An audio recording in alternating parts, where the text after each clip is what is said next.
Welcome to the SowGrow Marketing Council. We are excited to have everybody today. And we are going to give just a minute. If everybody wants to log on, we'll go ahead and get started in a little bit. But give me just a second. There we go. All right, we are testing out some new technology. So welcome, everybody. Thank you for joining us today on LinkedIn Live and YouTube. We're excited to present live today. This is the SowGrow Marketing Council, and we are a group of marketers. We get together every month to share tips on our particular areas of marketing. So the idea is that we all swim in our little marketing lanes, and it's great to have a broader perspective of what's going on in the different areas of marketing. So we have different experts today that represent different areas of marketing. So they're going to come and share something from their particular marketing discipline. And that way we can stay up to speed on all these different areas of marketing and not have to do all of the research ourselves. So today we are going to have presenters from different areas, and they're going to have about 4 minutes to share a tip. If you guys are watching on LinkedIn Live or YouTube, you guys can put some comments in the chat. And if we have time at the end, we'd be happy to get to those. And we are going to have each presenter introduce themselves. So as you present, just say your name and your company, and that way we know who you are, and then share your tips. So we are so excited today to kick the meeting off with Kristen Sellier. And Kristen, you are welcome to share your tip. Hello, my name is Kristen Sellier, and I am with ID8. That's www.id8agency.com. And today I'm going to talk about uniformity. So specifically, I'm going to talk about branding when it comes to how you can build your brand. So I'm calling this uniformity because even when it comes down to the uniform or what employees or staff members of a brand wear, that helps to build brand. And you can do that through color. That's one way to do it. If you think of your trips to Home Depot, they're building brand equity through the orange aprons that their employees are wearing. You can also do it through color combinations, and different colors and color combinations create an emotional response. This particular color chart shows the emotions and feelings that people can have through color combinations. So for example, black, white, and red can evoke anger, and that may not be the proper color palette for a uniform for a company that does daycare, children's daycare. So it's important to consider strongly the colors and the color combinations that a brand is using when they're deciding on the uniform for their employees. And here's an example of consistency in colors. This company, Reflective Apparel, they are utilizing this neon color for their brand materials, and you can see that across the board their brand looks very consistent because they're using the same color in type or in the uniform or in apparel tags. This company, Spectra, again, is using consistency through brand, and they're doing this through color as well. So they've selected a set of colors: red, silver, black, and white, and they use them consistently, whether it's a t-shirt, murals on the wall, promotions, or mailing. They're using those consistent color palettes. And that's the tip today. To build brand equity, it's important to focus on being uniform and consistent, even in the colors of the clothing that employees wear. Thank you, Kristen. So we have a minute or two for discussion. So if you guys have questions for Kristen, feel free to ask. And Kristen, I found that graphic that you put up really interesting, because a lot of times when we talk about color, we talk about the positives. We talk about, yellow makes you feel happy and purple makes you feel calm, or whatever it might be. And then nobody ever really talks about the negative aspect.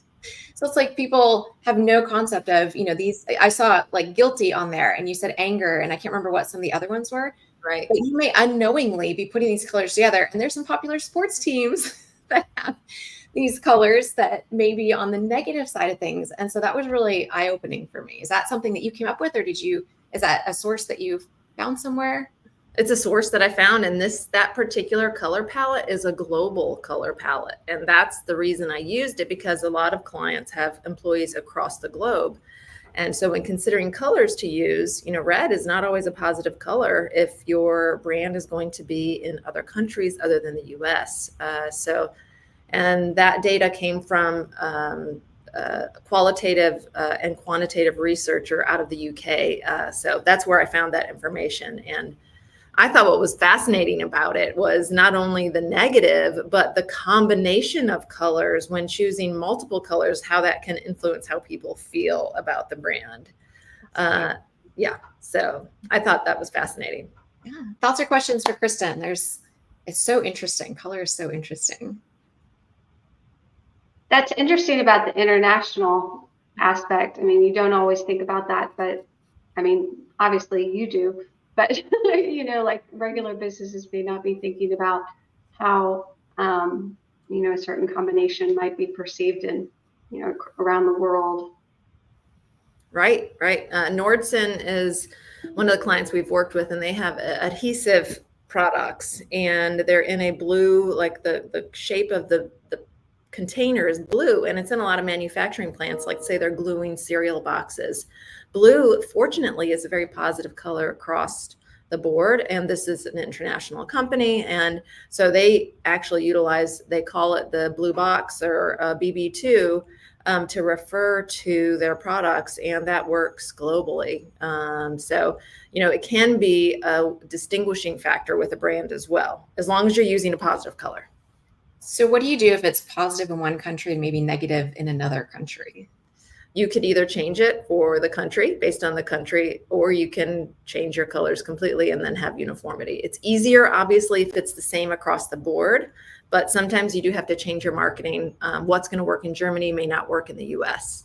Language and what it looks like. It's a lot to think about when you're limited to a color palette that you're trying to brand around. Right. To think about, does this work in every country? Is this something that's going to be an area where we have to change it somewhere? And if so, how many places we change it? That's a complicated situation. It is. It's like a big puzzle. Absolutely. Awesome. Any other thoughts or questions from Kristen? Or for Kristen? I think I've heard before too, it's important not to pick like shades that are too, like you need to stay kind of in these shades that'll be easy to reproduce, and like you don't want to go off to strange colors too much, or use too many. Slack did a redesign, and when they started, I think they had 11 colors, and so it was incredibly hard to reproduce accurately. And when they rebranded their icon, I think it went down to 4 because it was just complex to get it correct. So you're right. Blue is actually a really hard color to reproduce consistently across the board, because it can skew purple, it can skew magenta, it can skew green. There's a lot of different directions it can go in. And so it's important to set up that blue, if you're going to use blue, that you have color codes, hex colors, RGB colors, CMYK colors, so that you can maintain consistency however it's produced. What is the ideal number of colors a company should focus on when they're branding? I think they should have one primary color, and like the main primary color. So I like, to look at Home Depot and Coca-Cola as, very good examples of people who have strong equity. And then all the other colors are more secondary or tertiary, because if you've got a lot of materials to create, you're going to need, let's say 10 colors in your palette, or else it's going to look very rigid and sterile. So adding some of that color allows you to be more flexible. But I say one primary, and then you may have a 2 to 3 colors in your logo set, and then you can expand upon that for your other marketing materials. That's awesome. We appreciate it. It's always so interesting. I find color so fascinating. It's such a fun topic. So Sherry, would you like to introduce yourself and share your tip today? Sure. My name is Sherry Wheat. My company is Telesales. We have been on the phones for 25 years for small businesses that would never go to a call center, but they need a seasoned salesperson talking to prospects, following up with trade show, digital marketing leads, on the phones talking. And we know that many people don't like to do what we do. That's why we've done it for 25 years. But there's a skill to it, there's an art to it, and there's a mindset to it. And in this day and age, when so many businesses are using social media as their way of touching base with their market, or YouTube or LinkedIn, it doesn't necessarily differentiate you from the crowds. So I get hundreds of emails every day, and nobody, for the most part, calls me. They expect me to go through all of their emails and call them. And that just doesn't happen.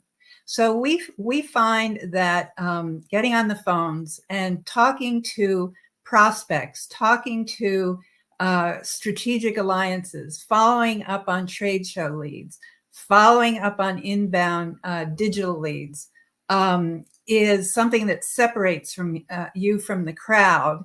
And in this day and age, that's very important to do. I want to talk about the importance of talking to strategic alliances. And I want to do this. I hate talking about myself, but I'm going to do it today.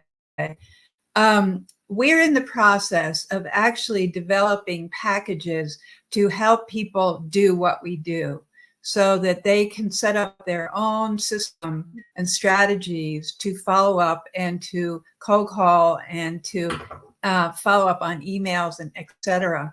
And I'm in the package of developing, or excuse me, in the process of developing these new packages. And I called on one of my strategic alliances. Is a software company out of Denmark that we've used for 8 years that track all of the dialing that we do. And I called him because he was updating his services. I wanted to find out more. And I also wanted to find out about affiliate programs and referring business to him. And he said, sure, we've got those programs, et cetera. And at the end of the conversation, I just casually said, by the way, we're starting to develop programs and packages for businesses that want to do what we do. They're not going to outsource it. He went nuts. He said, Sherry, we want to become a referral partner for you. We want you on our website. We want you to be part of our blog. We want to add your services to our clientele base, as well as what we do, which was a big surprise to me. So there are so many ways that we can support his clientele base, depending on the size of the companies. We can basically help his clients to qualify and disqualify the databases that they will be calling on and using his software. So my big aha was talk to your strategic alliances regularly and let them know what you're doing and how you're doing and what you're doing differently. So that's my tip for the day. That's great, Sherry. Thank you. And I'm kind of fascinated about what's going on in the world of telesales, because so much in terms of talking on the phone has changed generationally, and the younger generations tend to not even pick up the phone. I've read articles about how it gives them anxiety to even call, or they think something's an emergency because nobody ever calls. Are you finding anything generationally where, do you guys call on younger generations, or do you guys tend to call on the older generations? Are you seeing any differences with that or noticing anything with that? That's a great question. I'm aware of the younger generation and what I consider to be their needs. But very often we're calling business owners. So we're calling people at the top that are usually middle-aged and older. And many of them have had their businesses for a long time. Or we could be talking to sales division managers in bigger companies. So usually these people have been there for a longer time and they're older. But quite frankly, some of the work that I'm putting together, I'm going to address the fact that the younger generation doesn't like to and don't really know how to talk to others. And there's some very good sequences of how to learn to talk to others and the kind of questions to ask, not just closed questions, but open-ended questions that start with how, what, who, when, where. Tell me more about you. So I think at some point, and I could be wrong about this, the younger generation may have to learn how to speak and how to be less afraid of having conversation. So that's something we're going to be addressing in the packages we're putting together. So great. That would be such a great training. And I've heard that even etiquette has changed, where a lot of times you need to send a text message to tell someone you're going to call them because they're so not used to getting a phone call anymore, and it's just interesting to me how that just causes anxiety for people, because you're like, nobody calls, something must be wrong, my phone is ringing. So it's just interesting how things have shifted so much. People will get on YouTube and they'll do YouTube lives and they'll do all these things. They'll get on all these social platforms in front of all these people, and yet it creates anxiety for them to pick up the phone and call someone. Yeah, it's very different than what we're used to. But I think that at some point they're going to have to learn those skills, and I want to make it fun and easy for them. So, and out because nobody's used to it now. The younger generation is not used to it, so you can stand out for exactly right. One strategy that we do use a lot is we will leave voicemails referring to an email that we just sent or an email we're about to send. And then in that email, we'll provide valuable free information to the prospects that we're touching. So yeah, we use that, and we do get responses back from that. And it could be months later because they save the email, they've got a need, and so they'll come back to us when it's time for them to kick in. That's a great strategy. That's awesome. Very good. Any other thoughts or questions for Sherry? Sherry, what's the name of your company? How do we get a hold of you if we'd like to hire you? Yeah, the name of the company is Telesales. I'm in Asheville, North Carolina, but the business was started in Atlanta. My email is Sherry, SHERRY, at telesalesatlanta.com. And you can call me directly, 404-915-9264. And she'll answer her phone and not just let it go to voicemail, and you'll talk to her. Unless it says potential spam, and then I'll let it go. But I'll return the call if there's a voicemail. That's so great. Awesome. Very good. Thank you, Sherry. Stephanie, would you like to share your tip and introduce your name and your company? Absolutely. Thank you. Good morning, everyone. I am Stephanie Gustafson, and my company is Digital RevGen. I write the sales story that helps small businesses sell more of their services. So that includes website copy, lead generating documents, and email campaigns, both emails that warm audience up and then nurtures them throughout your sales cycle and turning them from prospects into paying customers and hopefully repeat paying customers.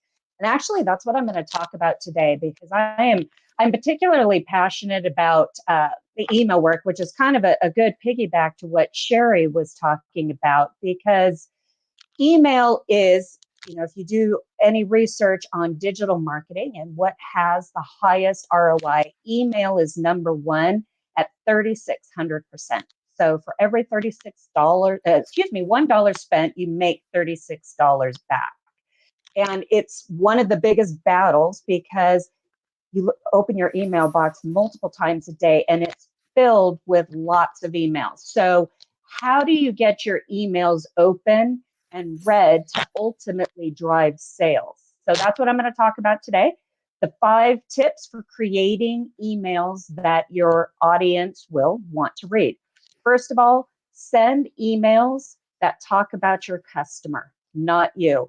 Focus on what problems they're experiencing and offering a solution to that problem.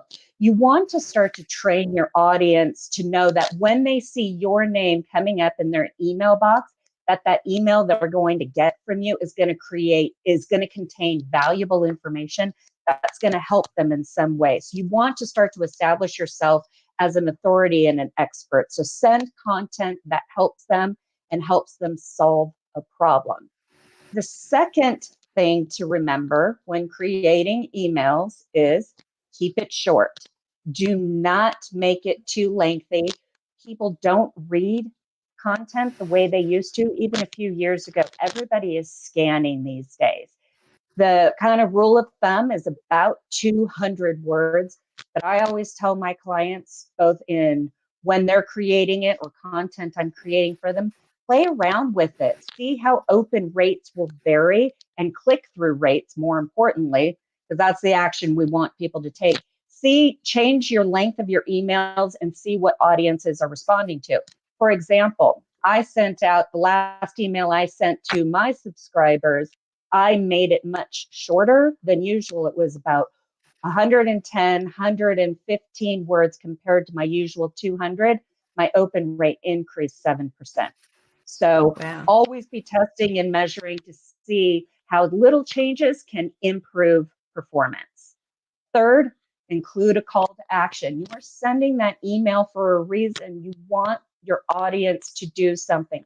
Never miss that opportunity to tell them what it is you want them to do, because if we don't tell people what to do, they'll do nothing. Your call to action can vary. It can include following you on social media, downloading your latest podcast, reading your newest blog, scheduling a call with you, forwarding the email to a colleague, or leaving you a review. But never miss the opportunity to get your audience to take action.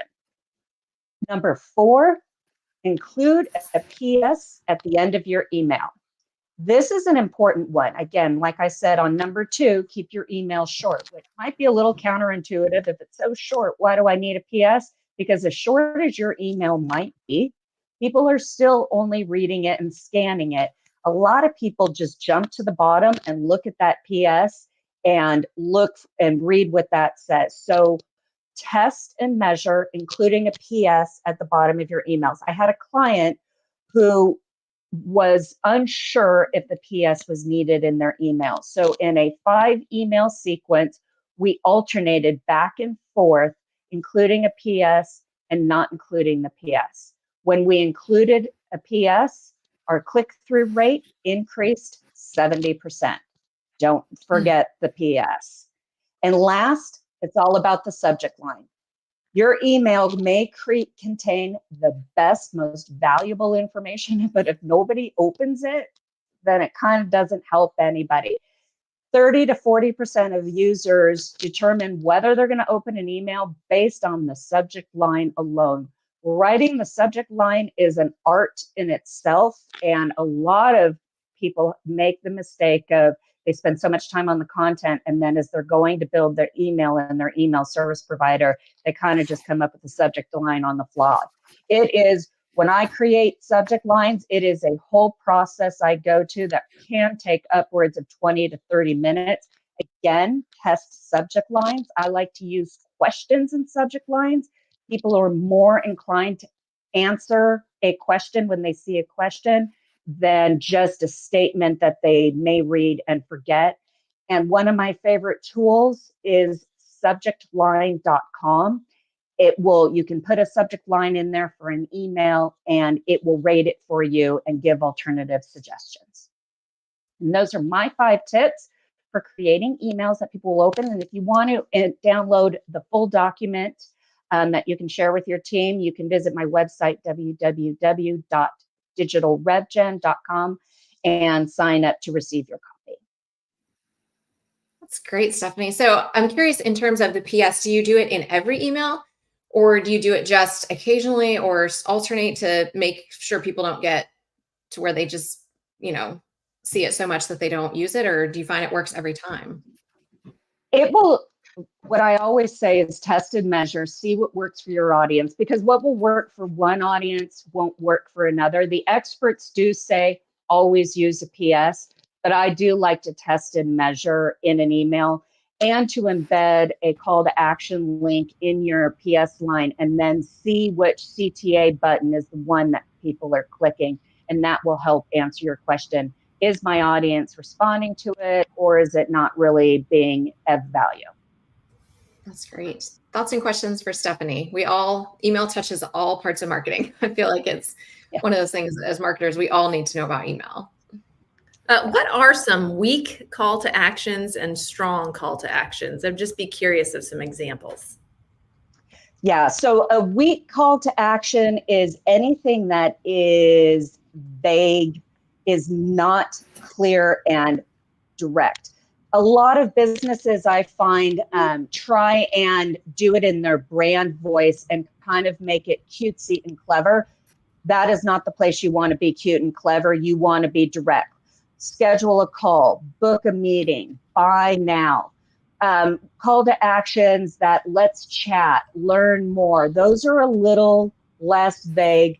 And you really want to be as direct as possible and making it very clear. And I would like to add to that point, in an email, list your call to action link multiple times, but just one call to action. Don't have multiple. I sometimes see client emails, whether on their website's homepage or on their emails, will they'll have as many as 4 or 5 different call to actions. It's too many. You know, if we don't tell people what to do, they won't do anything. And if we tell them multiple things, they get confused and will also do nothing. So one call to action, learn more, book a meeting, schedule a call, buy now. That's great, Stephanie. Some thoughts and questions for Stephanie. Anything else? That all just rang so true. I mean, both in, the email marketing that we do and also in the emails that I enjoy in my inbox when I get the long blog style type emails from some people that still send that, businesses. Mostly, well, anyway, I won't out any people, but I'm usually like, why? No one, I'm not, this is too much. And then I actually today saw a really cute one with the PS, and it was like link, topic, PS, and it was very useful. And I naturally went to those, those little pointers as like, okay, that's going to give me the information that I need. And Stephanie, I was curious because you talked about short emails, have you tested or seen any results with doing really, really minimal text and then linking to a video and having people click out to a video to get the information that way? Or are you finding that's not effective? Again, it is really going to depend on your ideal client and who you're targeting and what the content is of the video, right? And what that particular message. I'm a big believer, always be testing and measuring, because even what worked 3 months ago may not work now. And I have a client of mine who he likes to always do videos. He is almost exclusively doing videos, and his clients like it because he has such a strong presence. But at the same time, you want to mix it up and, have some short form content, because different people, for example, will not click on a video link when people send it. I am not into videos. I'm not a YouTube, TikTok kind of girl. So I want to be able to read. Plus, I'm generally checking emails around people, and I won't play a video because I don't want other people to hear it. So you really need to keep those types of things in mind and what it is you're delivering. In Kristen's space, which is very visual, a video might make a lot of sense. I work with a lot of interior designers where video would make a lot of sense. But if you're trying to explain something or list steps, written content might be easier. That's helpful, Stephanie. Thank you. Love it. Sarah, would you like to present your tip today? Yes, absolutely. Let me share my screen. All right. So my name is Sarah Stewart. I'm an account manager and the social media strategist with SowGrow PR. So today I'm just going to be giving some great video content tips. I really liked this screen, I think. Like, how's that one, Stephanie? Okay, sorry, I'm switching things on you, Sarah. I'm still trying. That's okay. I think I like this one because I want people to be able to read the slides. Okay, go for it. If that's Sorry. possible. Sure, totally. So video marketing for social media. So obviously video has taken over social media, TikTok, Reels, all that type of, content. People love it. Businesses were making it for different clients and things like that. And it's just a wonderful way to engage your audiences. So short videos are highly effective. for digital marketing. They're incredible for engagement. They really capture people's attention. They're exciting, they're creative, they allow a chance for your business to be funny, clever, thoughtful, insightful. They're wonderful for storytelling and humanizing your brand, which really can differentiate you among your competitors. They're versatile. They can be great for B2B, B2C, influencers, nonprofits. Pretty much anyone can make a video, and it can be useful for sharing their message. So shareability, also, it's already digital, it's already on the platform. It's really easy to send that to friends, share it with their feed, even share across platforms, share in chats, all that type of thing, which makes it more likely to be viral and get higher engagement and higher reach. Conversion rates, you're building loyal fans. People are more likely to follow you if you are sharing content and videos like that they think is really interesting. If they're following you, they're going to be seeing you more often, and they're going to be more inspired to take action and make a decision about your business. Building trust and credibility. So videos is a great way people will interact with your brand longer. They'll see your brand in more environments. And there's a psychology principle that proximity builds liking, and the more that you're exposed to something, the more that you're going to be comfortable with it, and it's going to gain credibility with your customers. So that can lead to action. Some quick stats about video marketing. Videos are shared 12 times more than text and images combined. Adding video on a website landing page can increase conversion rates by 18%. Could be even higher.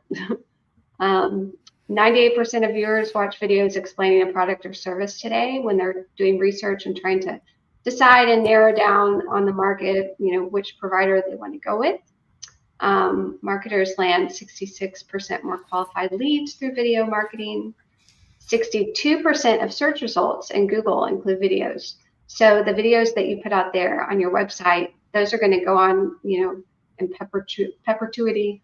Whenever people are searching for that business or searching on that topic for, thought leadership or products or services, they're going to see those videos in their results, and that could lead to bringing in a new customer.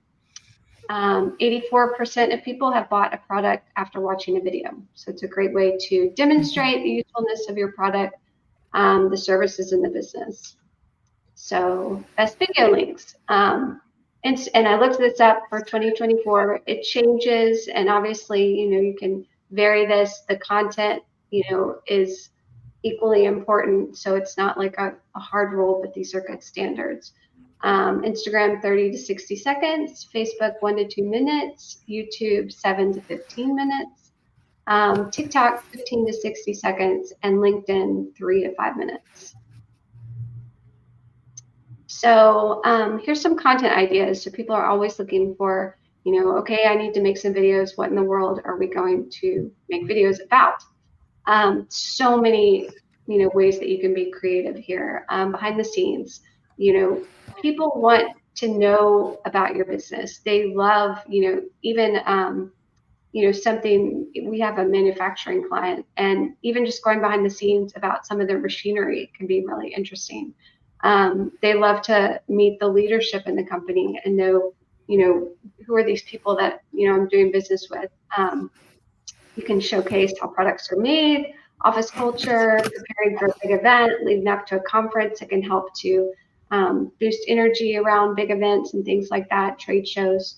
So those are some ideas. Product demos and tutorials, we see those a lot. Those are wonderful for showcasing new products, how-to guides. Educational content is always useful because, people appreciate, and people have needs.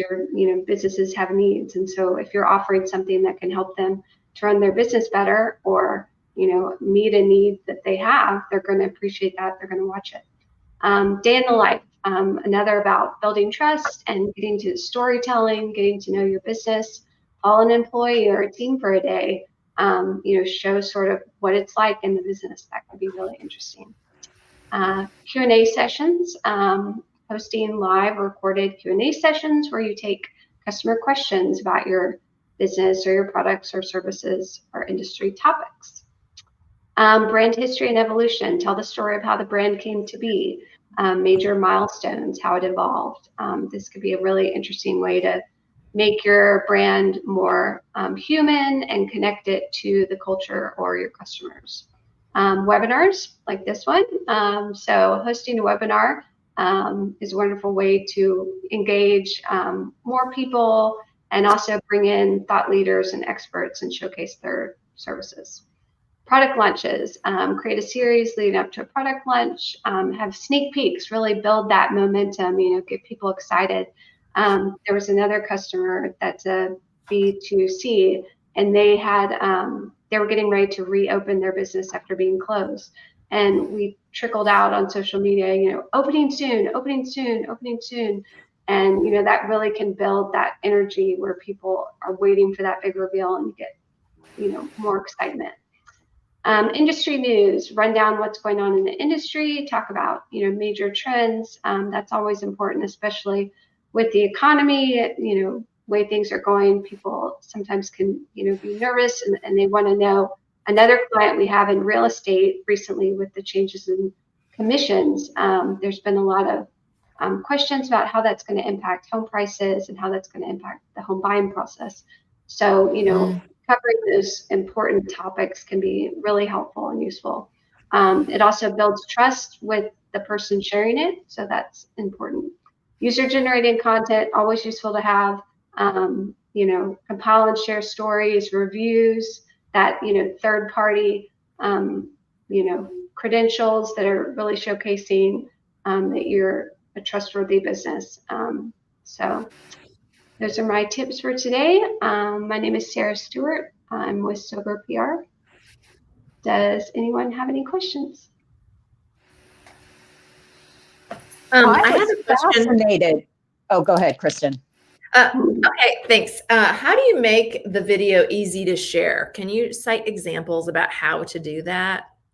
Yeah, well, pretty much like making sure that you have it in a format that meets the parameters, like those basic, the portrait format instead of the wide is usually easier to share, not having too large of a size. But usually if you share it on, Facebook, Instagram, or TikTok, it's already going to be easy to share. But if you have something really long on YouTube, that's going to be harder to share, just because it's going to be a larger size. But most of the social media networks have that worked out. Use the shared capabilities that they have in the platform, and you're more likely to get a larger reach. If you try to bring in something else, or it's best to work within that platform's parameters. Does that make sense? Yeah, that's helpful. Yep. Sarah, I was surprised by the wide varying of lengths of videos on the different platforms. So does that mean, for example, YouTube was 7+ minutes versus TikTok of 15 to 30 seconds? So does that mean products that require more explanation or demonstration really shouldn't be included on TikTok and they should really focus on YouTube? Or what is dictating what goes where based on video lengths? Right. I think you can put a product on any platform, but you just want to know on that platform that typically those links are, what are getting the most reaction from people. The shorter links, you're also going to want to be careful to get that hook in the first couple of seconds so that people are hooked early to watch, a longer link. But something that requires a lot more explanation, you may want to have on the other platforms. With your social media strategy, you can't do everything. Usually, some people can, big companies can, but it's good to pick, those platforms that fit with that product or service or business or brand and focus on those. And then you can always take, maybe you have that longer video for more detailed explanation on LinkedIn or YouTube, but then take some cool, more creative, high energy clips, mix it up on TikTok, and do it there as a lead generator to get people. And on TikTok, you'll be more fun and kind of that clever type of thing, but leading into the more serious, demonstrations on YouTube or LinkedIn. Got it. Thanks. Yep. Sarah, I liked where you were talking about a day in the life, and it made me also think about doing a day in the life of your client and showing your client using your product or service. So like, let's say, you have a packaging company. We've got a client that does packaging, not just showing the company that's our client doing that, but showing how their clients use it. So maybe they're doing boxes for a small company. And so you go into their company and you talk about how they package their products and how they ship them out and how they're growing their business. And you also leverage their audience now, because now your client's client is now going to want to share that. And now there's going to be a potential to get in front of an audience of like businesses that may also need that product and service. So it can really expand your reach to be able to, go to that next level as well. Yep. Great. Yep. And I mean, there's another little tip I have at the end of all these tips is I'm regularly using AI in my creative process now. Like, I don't ever sign off on anything AI, but like people are like, how do I get creative? How do I, throw some stuff into AI and let it give you a list, pick out the things that you like, and don't be afraid to do that. So it can be really helpful. That's great. Any other thoughts or questions for Sarah?